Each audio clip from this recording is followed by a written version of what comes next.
आम्ही आमचे ओबीसींचे प्रश्न अजेंड्यावर आणण्यासाठी आणि संपूर्ण महाराष्ट्राच्या राजकीय विश्वाचं म्हणजे मंत्रिमंडळाचं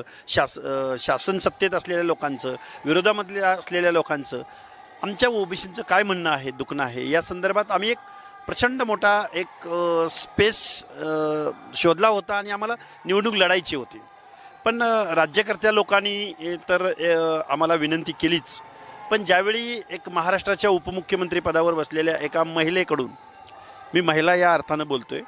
की ज्यावेळी एक महिला आणि सर्वोच्च पदावर बसलेली महिला ज्यावेळी विनंती करते त्यावेळी आम्ही थोडा विचार केला आणि आम्ही त्यांना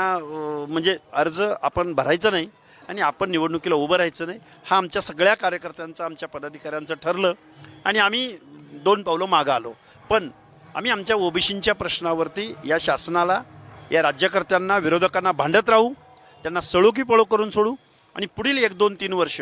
निवडणुका जशा जशा जवळ येतील, आता 12 जिल्ह्यामधल्या लोकल बॉडीच्या निवडणुका झालेल्या आहेत, आता उर्वरित जिल्ह्यामध्ये या निवडणुका होणार आहेत. त्या निवडणुकांमध्ये आमच्या ओबीसींच्या प्रश्नावर आम्ही या सरकारला, इथल्या सत्ताधाऱ्यांना, इथल्या पक्षाच्या वेगवेगळ्या प्रमुखांना सळो की पळो करून सोडू.